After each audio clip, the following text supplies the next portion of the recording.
Shalom saudaraku di dalam Tuhan. Saat ini saya ingin membacakan dari Mazmur 1 ayat 1 sampai dengan 3. Dikatakan jalan orang benar dan jalan orang fasik.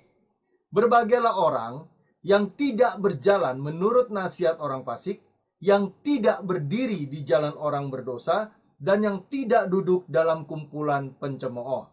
Tetapi yang kesukaannya ialah Taurat Tuhan, dan yang merenungkan Taurat itu siang dan malam.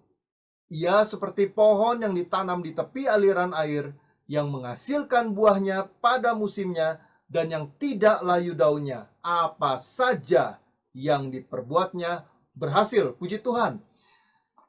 Kalau kita bicara keberhasilan, saya rasa hampir semua orang ya menginginkan keberhasilan. Nggak ada orang yang ingin gagal. Siapapun orangnya saya rasa pasti ingin berhasil. Nah, keberhasilan bagaimana yang diajarkan oleh kebenaran firman Tuhan di dalam Mazmur 1 ayat 1 sampai 3. Yang pertama kita lihat adalah keberhasilan yang berbahagia. Ya. Kenapa? Karena di luar sana banyak orang berhasil tapi nggak bahagia. Banyak orang berhasil tapi nggak mengalami damai sejahtera. Banyak orang yang berhasil tetapi dia tidak mengalami yang namanya sukacita. Nah, keberhasilan di dalam Tuhan adalah keberhasilan yang berbahagia dikatakan. Apa yang dimaksud keberhasilan yang berbahagia? Keberhasilan yang berbahagia adalah keberhasilan yang diberkati oleh Tuhan sendiri. Nah, puji Tuhan. Ya, di ayat 2 dikatakan, yang merenungkan Taurat itu siang dan malam. Ini adalah satu fondasi atau satu landasan utama di dalam kita mencapai sebuah keberhasilan di dalam Tuhan.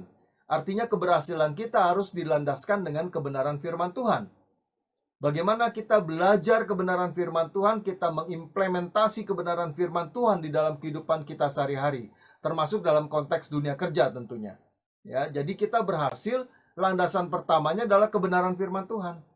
Merenungkan kebenaran firman Tuhan, mengimplementasi kebenaran firman Tuhan, melakukan apa yang Tuhan ajarkan. Nah, ini adalah satu landasan sekali lagi sebagai satu fondasi dasar untuk kita mencapai keberhasilan. Langkah-langkahnya bagaimana? Langkah-langkahnya ayat ketiga. Di ayat ketiga dikatakan jelas sekali bahwa ia seperti pohon yang ditanam di tepi aliran air. Saya pernah melihat perbandingan antara pohon yang jauh dari sumber air sama pohon yang dekat dengan sumber air. Nah, kalau kita tanya, mana yang lebih tumbuh subur? Tentunya pohon yang tumbuh subur adalah pohon yang dekat dengan sumber air. Pohon yang tumbuh subur adalah pohon yang dekat sekali dengan mata air. Ya. Di sini artinya pohon itu nggak akan kekurangan sumber air. Dia akan tumbuh subur. Nah, berikutnya dikatakan, yang menghasilkan buah pada musim.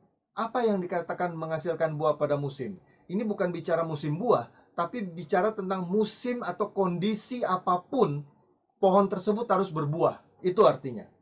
Nah, buah di sini bicara karakter kita. Banyak orang menghasilkan karakter yang baik, tergantung situasi, tergantung kondisi, tergantung musim. Jadi artinya gini, kalau situasinya baik, karakternya baik. Kalau situasinya jelek, susah dia memunculkan karakter yang baik. Bahkan yang muncul adalah tabiat-tabiat, perilaku, kelakuan yang buruk. Nah, ini artinya adalah karakter yang kondisional, karakter yang tergantung situasi dan kondisi, karakter yang muncul baik kalau situasi baik. Ya, orang-orang seperti ini adalah orang-orang yang dikuasai oleh keadaan. Mereka sulit sekali menguasai keadaan.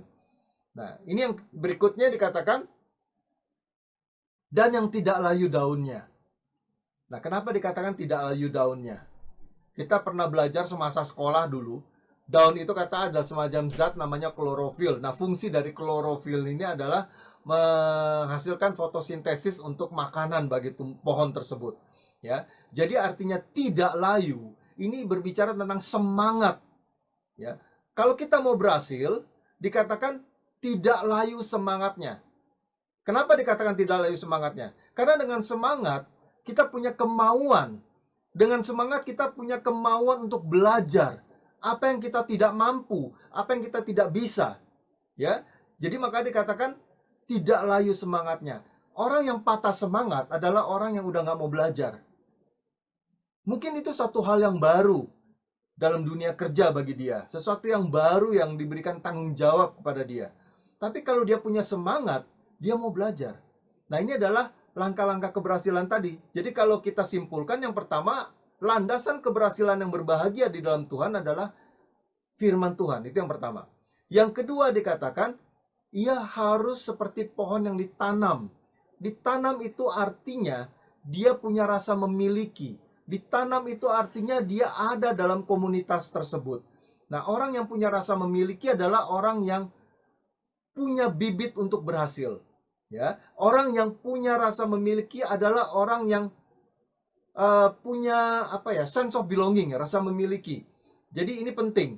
Dan yang berikutnya dikatakan, yang ketiga adalah ia harus menghasilkan buah. Dia punya karakter yang baik. Yang keempat tadi dikatakan tidak layu semangat kerjanya, tidak layu kemauannya untuk belajar. Ya, apapun itu. Dan yang terakhir baru dikatakan apa saja yang diperbuatnya berhasil. Jadi saudaraku yang di dalam Tuhan, kalau kita bicara keberhasilan di dalam Tuhan, itu adalah langkah-langkah yang sangat benar sekali oleh kebenaran firman Tuhan. Ya, tinggal kita mau melakukan atau tidak, itu saja. Terima kasih. Tuhan Yesus memberkati.